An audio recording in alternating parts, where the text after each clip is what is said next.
Un jeune spectateur qui était dans la foule a dit, « Oh, tu es en train de te moquer de Bézé. Oh, Bézé vient pour toi. Il va t'attaquer aussi un jour en chant. » Il a arrêté de chanter. Ce chanteur-là, il a dit, « Mais qui a dit ça tout à l'heure? Qui a dit ce que je viens d'entendre? » Et les gens ont commencé à se dire, « Oh, chanteur, ne te fâche pas. Oh, nos jeunes-là, ils ne sont pas très polis, hein, ne te fâche pas. » Mais c'est ce jeune-là. Et il dit, on a vu sa bouche se remuer. C'est un rounon, ce chanteur-là. Il a le P. C'est ça le P. Et il a dit aux jeunes, bon, avant que Bézé n'arrive pour moi, toi tu vas voir ce qui va t'arriver.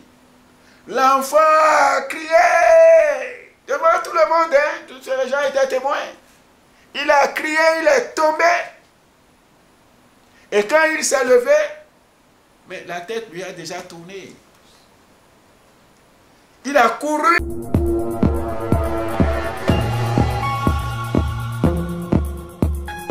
Certains chrétiens recherchent sincèrement une protection en faisant des sacrifices.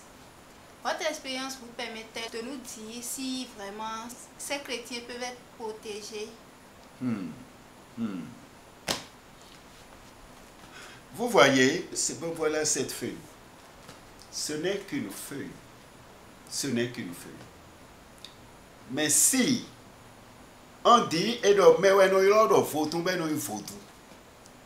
si ce bout de feuille là maintenant, je commence à annoncer aux gens, c'est un vaudou, il faut l'adorer, c'est ceci et cela, déjà nos parents, le papa, la maman, si tu dis que cette feuille-là, ce bout de feuille a plus de valeur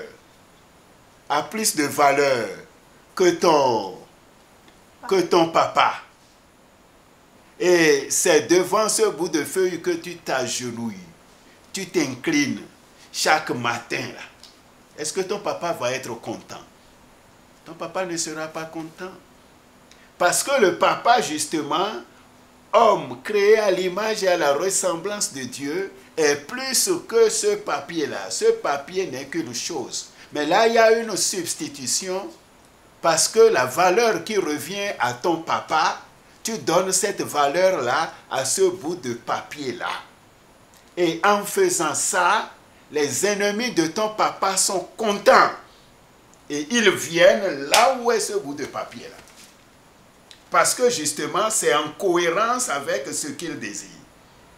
C'est pourquoi tous ces hauts lieux de pratique traditionnelle du vaudou, c'est des lieux fortement infestés par les esprits mauvais. C'est-à-dire, quand vous dites que il ne faut pas dire que ce n'est rien, hein, c'est quelque chose et quelque chose de mauvais. Dès qu'on a réuni cette motte de terre-là, ou bien peut-être érigée sur une personne, etc., justement, on est en alliance avec l'esprit du mal qui a inspiré cette pratique-là. Évidemment, ça devient le lieu de présence des démons. Et quand on fait un sacrifice d'animal là, par ce sacrifice d'animal, on injurie le sang sauveur du Christ, parce qu'on dit au Christ, on dit au Seigneur, que son sang ne vaut même pas le sang d'un mouton. Et que le sang d'un mouton est plus que son sang. Et par cette intention-là, mais les démons jubilent. Et le lieu où le sacrifice a été fait devient un lieu habité, infesté par les démons. Je vous raconte cette histoire.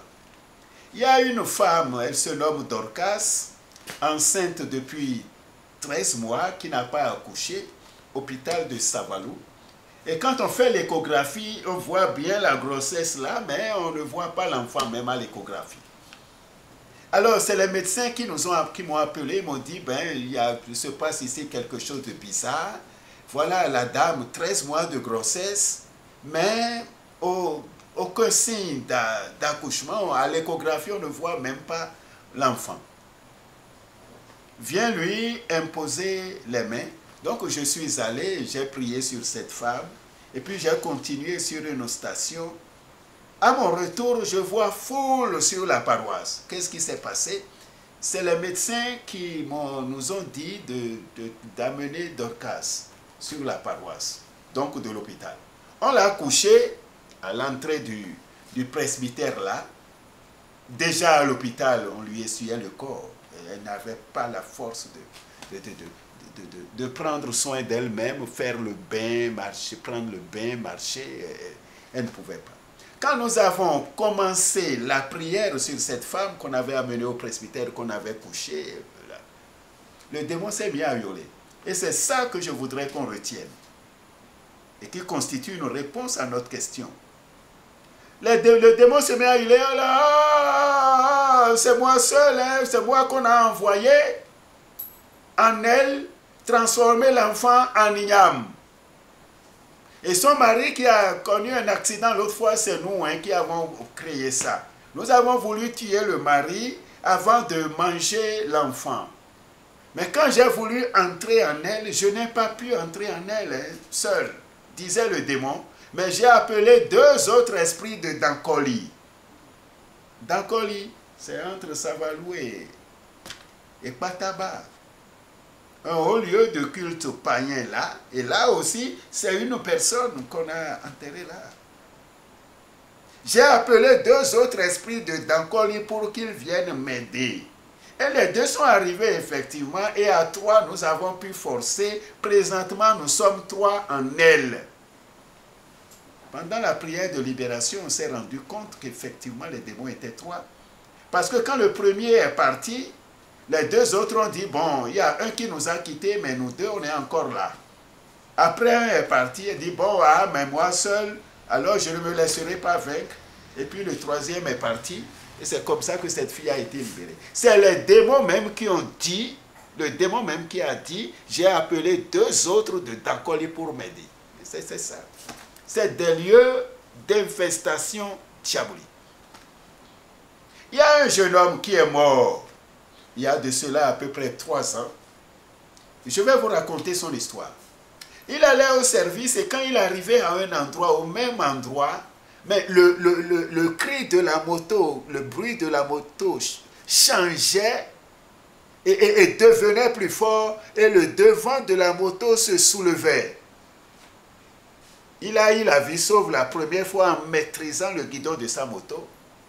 Et il prenait un jeune derrière, donc sur la moto, qu'il amenait quelque part dans un service qui est proche de son service, du service de ce monsieur-là. La 2e fois, au même endroit, le lendemain, la même chose s'est produite. Et c'est la 3e fois qu'il n'a pas pu maîtriser la moto, et puis il est décédé, ce jeune. Il est décédé. Et c'est celui qui le transportait, donc qui l'amenait à moto dans le service qui a raconté l'histoire. Il dit, c'est la 3e fois qu'il est mort, parce que 2 fois de suite, il y a déjà eu cette histoire de bruit de moto, et puis bon, le devant qui se soulève, et qu'il arrivait à maîtriser. Mais quand on a fait les enquêtes après, on a su que cet endroit-là, c'était un haut lieu de culte païen. Une personne avait été enterrée. Donc cette âme-là, qui se venge, à cause de cette mort atroce-là, entre-temps justement, on a fait le passage par là. Mais cette âme qui cherche à se venger à cause de cette mort atroce et de cette colère était constamment encore utilisée par les puissances maléfiques. L'exorciste du diocèse de Dassa, celui qui est là maintenant comme exorciste, m'a dit le jeudi saint dernier, il dit, mais père d'Azubo, notre tradition là, il y a trop de faux et trop de malins. Beaucoup d'infestations diaboliques. Il dit, mais je priais sur un possédé et le démon, dépassé par la force de la prière et la puissance de Jésus, s'est mis à hurler. Dankoli, envoie des gens, envoie m'aider. Ils sont en train de me chasser. Dankoli, viens.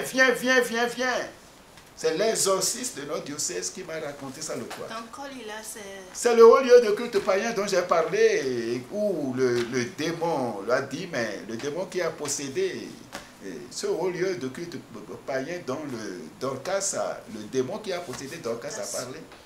Et ça, c'est seulement le jeudi saint passé. Et je lui ai dit, c'est des expériences pareilles, j'en avais eu. Donc, autre chose qui montre que c'est les lieux où on fait ces sacrifices païens, c'est de hauts lieux d'infestation diabolique.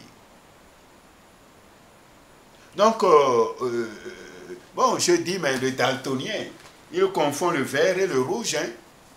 Il confond le vert et le rouge, mais à la croisée des chemins, ce n'est pas banal, hein, d'être en voiture et de foncer droit encore quand le feu rouge s'allume, croyant que c'est le vert, et au moment où le vert s'allume, où il faut partir, de freiner, mais ça cause des accidents. Donc que le Seigneur nous donne la lumière de son Esprit Saint pour que nous discernions le bien du mal. Le cobra, comme l'or, brille dans la nuit. Mais les deux ne signifient pas du tout la même chose. C'est la lumière qui donne de reconnaître l'or qui est précieux, du cobra, justement, que la lumière de Jésus-Christ nous éclaire ainsi et nous donne, et nous délivre donc du mal. Amen. Permettez-moi de raconter encore ceci. J'ai dit que ma première réponse va être longue. Ça, c'est un chanteur. C'est un chanteur, je ne dis pas son nom. Il est mort il n'y a pas longtemps. Il chantait quand, comme ils en ont l'habitude, s'est mis à se moquer des autres chanteurs, quoi. Et que, bon, le lion est sorti et tous les autres animaux ont fui, donc c'est lui le lion, quoi. Nos chanteurs ont cette habitude-là. Et puis, il s'est mis à... Bon, les spectateurs qui étaient là ont su qu'il était en train de parler d'un autre chanteur. Je dis le nom de ce chanteur-là dont il se moquait et prétendait être le roi de la musique. Il se moquait de Bézé. Un jeune spectateur qui était dans la foule a dit « Oh, tu es en train de te moquer de Bézé. Oh, Bézé vient pour toi. Il va t'attaquer aussi un jour en chant. » Il a arrêté de chanter. Ce chanteur-là, il a dit « Mais qui a dit ça tout à l'heure? Qui a dit ce que je viens d'entendre ?» Et les gens ont commencé à se dire « Oh, chanteur, ne te fâche pas. Oh, les jeunes-là, ils ne sont pas très polis. Hein, ne te fâche pas. » Mais c'est ce jeune-là. Et il dit, on a vu sa bouche se remuer. C'est un rounon, ce chanteur-là. Il a le P. C'est un talisman, le P. Le 4e niveau du vaudou, c'est les rounons. Ils ont le P, ce talisman, qui les met en connexion avec les esprits maléfiques. Et avec le P, ils peuvent solliciter des démons pour qu'ils agissent de manière immédiate ou à moyen ou long terme. C'est dans la bouche. C'est ça le P. Et il a dit aux jeunes, bon, avant que Bézé n'arrive pour moi, toi tu vas voir ce qui va t'arriver. L'enfant a crié devant tout le monde, hein, tous les gens étaient témoins. Il a crié, il est tombé. Et quand il s'est levé, mais la tête lui a déjà tourné. Il a couru, il est entré dans la brousse. Et les gens ont dit à ce chanteur, que vous connaissez bien, si je disais ce nom, si je disais son nom, vous voyez que vous le connaissez. Ah ben, pardon, il faut lui pardonner. Il sait bon, que ce que vraiment détruit la puissance maléfique que tu as appelée et qu'il a rendu fou, non, pardonne-lui sa faute. Il dit non, le fusil là, quand on tire, on ne met plus la main au chien du fusil pour arrêter les balles. C'est parti, c'est parti. Et à force de supplication, il leur a dit, bon, entrez dans la brousse par où il est parti, vous le verrez loin, loin, loin, loin, loin, à genoux devant une termitière. Donnez-lui une tape forte sur le crâne. Il va vous suivre et revenir. Mais, je vous assure, il ne sera plus un homme normal.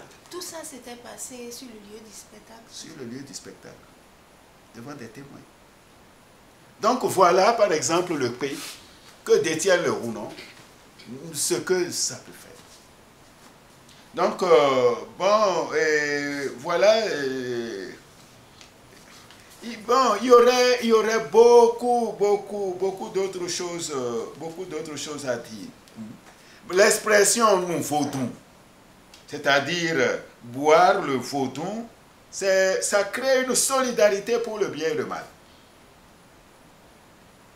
Et quand un enfant chez nous est irascible, indiscipliné, et fait certaines choses, bon, on entend communément, et t'es capable de vivre les photos, tout est qu'à fond. Qu'est-ce que cet enfant est en train de faire? C'est son vaudou qui s'est réveillé. Mais ça veut dire que quand le vaudou se réveille, on est irascible. Mais c'est simplement ce que ça signifie. Bon, l'expression Edo vaudou main, c'est-à-dire appliquer le vaudou à quelqu'un, ou bien Esom Edo vaudou, livrer quelqu'un au vaudou, c'est assouvir une vengeance, appeler le malheur sur une personne, coupable ou non, y compris la mort. La revue Ricao, c'est le numéro 3 de 1992. Quand est-ce que le vaudou a été, comment on appelle ça? Ouida combien? 92. C'est en cette même année que les scientifiques, des intellectuels, qui ne font pas comme ceux-là qui sont récupérés pour le vaudou et deviennent des chefs, et qui utilisent leur capacité d'abstraction pour légitimer l'absurde. On dit que Samba Diallo allait à l'école pour apprendre à lier le bois au bois et à vaincre à partir d'une logique ignorée jusque-là dans la culture. Mais on voit des élites africaines qui vont à l'école pour détacher le bois du bois et fragiliser la demeure africaine. Eux qui portent la lumière du savoir pour éclairer nos traditions, nos cultures, pour que nous ne restions pas fidèles à l'infidélité de nos ancêtres, c'est ceux-là même qui sont récupérés par le vaudou et qui servent ces absurdités et puis ces causes sombres. Donc ces intellectuels-là, voilà, ils n'ont pas fait comme ceux-là. Ils ont dit, mais cette affaire-là, mais attention, c'est pervers, réfléchissons sur ça. Donc voilà une des paroles que vous pouvez lire dans cette revue. Voilà qui porte les conférences qui ont été données sur nos pratiques traditionnelles. Voilà ce qu'ils ont dit. Vous pouvez lire à la page 55 de Ricao numéro 3 1992. On ne peut pas faire confiance aux vaudous pour le bien et le progrès des peuples. Ils sont formels. On ne peut pas faire confiance aux vaudous pour le bien et le... Mais allez, voyez les fiefs du vaudou. Ouida. Bon, peut-être Alada un peu. Abomé. Savalou. Voyez le retard du développement de ces régions. Donc, c'est un drame. Il y a d'autres éléments qu'on peut souligner. La fidélité aveugle à l'infidélité des ancêtres. Le refus de l'esprit critique. Sans esprit critique, il n'y a pas recherche de vérité. Mais il refuse l'esprit critique. Le refus de l'esprit critique par l'esprit fataliste qui tiennent tout, même les déviances graves, coupables, comme le vouloir du destin. Tout cela, ça montre que le vaudou, comme on dit certains de nos intellectuels, on ne peut pas faire confiance à cela pour le développement d'une nation. Parce que c'est une véritable entourloupe et c'est fondé essentiellement sur le crime. Merci. Bon. Merci à vous.